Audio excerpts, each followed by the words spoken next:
Assalamualaikum warahmatullahi wabarakatuh. Anak-anak, mari pelajaran hari ini kita mulai dengan baca basmalah. Bismillahirrahmanirrahim. Sebelum dimulai, seperti biasanya Pak Guru sudah mengingatkan kepada anak-anak, yaitu untuk selalu mematuhi protokol kesehatan. Yaitu apa saja? Yang pertama, memakai masker. Yang kedua, mencuci tangan. Yang ketiga, menjaga jarak. Yang keempat, menjauhi kerumunan. Dan yang kelima, mengurangi mobilitas.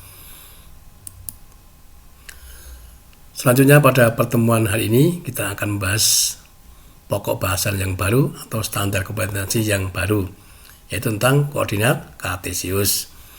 Ada 3 sub pokok bahasan atau materi. Itu yang pertama atau yang A, posisi titik pada bidang koordinat, B, posisi titik terhadap titik acuan, dan yang C, posisi garis terhadap garis sumbu. Pada pertemuan kali ini kita akan membahas yang poin yang A, yaitu posisi titik pada bidang koordinat. Ada 3 masalah yang akan kita bahas, yaitu yang pertama, membaca posisi tempat menggunakan bidang koordinat. Yang kedua, membaca dan menulis posisi titik pada bidang koordinat. Dan yang ketiga, jarak tempat terhadap garis sumbu.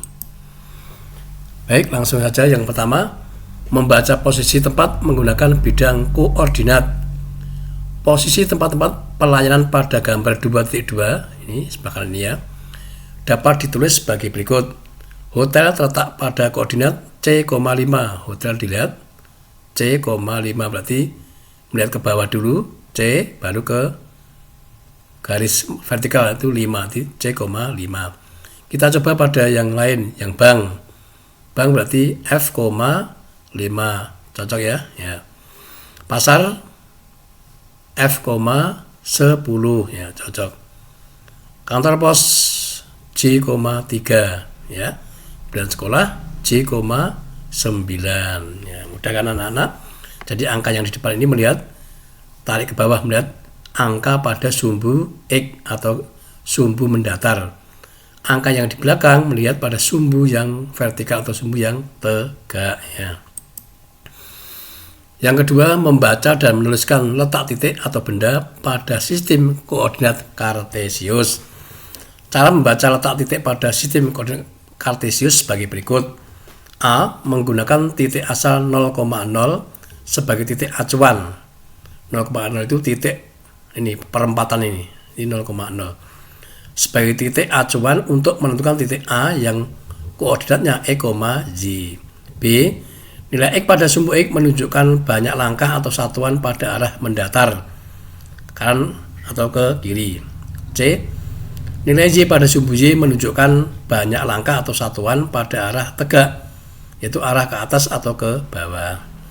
Misalkan menentukan koordinat titik A pada gambar 2.3 A ini berarti dari titik 0,0 melangkah 5 satuan ke kanan. Dari sini ke kanan 1, 2, 3, 4, 5 terus ke atas 2. Nah, berarti X sama dengan 5. Dilanjutkan ke atas 2 satuan berarti Y sama dengan 2. Jadi koordinat titik A adalah 5,2. Mudah kan? Ya. Lanjut. 3. Jarak tempat terhadap garis sumbu. Berikut ini beberapa informasi yang dapat diperoleh dari gambar di atas atau di samping kanan ini ya maksudnya. A. SMP Negeri 1 berjarak 3 satuan terhadap jalan X dan berjarak 5 satuan terhadap jalan Y. SMP 1 berjarak 3 satuan terhadap X dan 5 satuan terhadap Y. 3-nya itu melihat angka di Y. Kalau terhadap sumbu Y melihat angka di sumbu X, 5 satuan, gitu ya. Rumah, mana rumah? Terhadap sumbu X berarti 6 satuan, terhadap sumbu Y juga 6 satuan.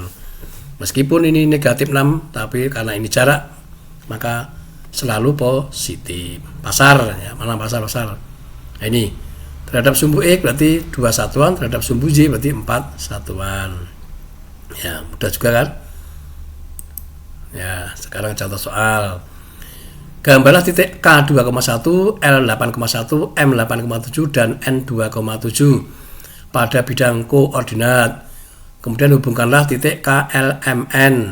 Bangun apa yang terbentuk? 2. Jajar genjang ABCD, ini kebanyakan ya, mempunyai koordinat titik A min 2, min 3, C 8,4 dan D 0,4. Tentukan koordinat titik B. Karena B-nya belum ada maka ditanyakan. 3. Belakang tempat PQRS mempunyai titik P min 1,1, Q 3,2, R 7,1 dan S 3,4. Pertanyaannya A. Berapa panjang diagonal-diagonalnya?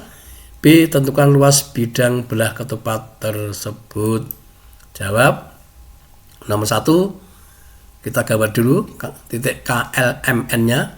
Setelah digambar, gambarnya betul, maka bentuknya akan bisa dibaca. Ternyata bentuknya adalah persegi. Yang nomor 2 ya ini salah ketik. Kita gambar juga ACD. B-nya di mana? Supaya bentuknya jajar genjang.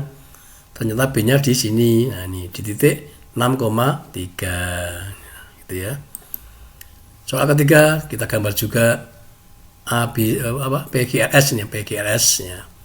Pertanyaannya diagonal itu garis yang menghubungkan dua titik yang berhadapan pada bangun datar. Nanti PR SI berapa? Kita hitung PR dulu. 1 2 3 kotak ini 1 berarti 8 satuan. Yang ke atas vertikal atau QS atau SI 6 kotak berarti apa? 3 kotak berarti 6 satuan. Berarti 8 dan 6. B, luas BK adalah rumus luas BK. Ada yang masih ingat? Ya, setengah kali diagonal kali diagonal. Jadi setengah kali 6 kali 8. Setengah kali 4, 8 berarti 24. Ya, begitu ya anak-anak. Mudah-mudahan bisa dipahami. Kalau belum paham nanti bisa bertanya lewat WA. Selanjutnya untuk tugas atau latihan nanti anak-anak kerjakan soal UK1 bagian yang A halaman 32. Kerjakan di buku interaktif tersebut saja dengan cara menyilang jawabannya. Selanjutnya mari pertemuan hari ini kita akhiri dengan baca alhamdulillahirabbil alamin. Wassalamualaikum warahmatullahi wabarakatuh.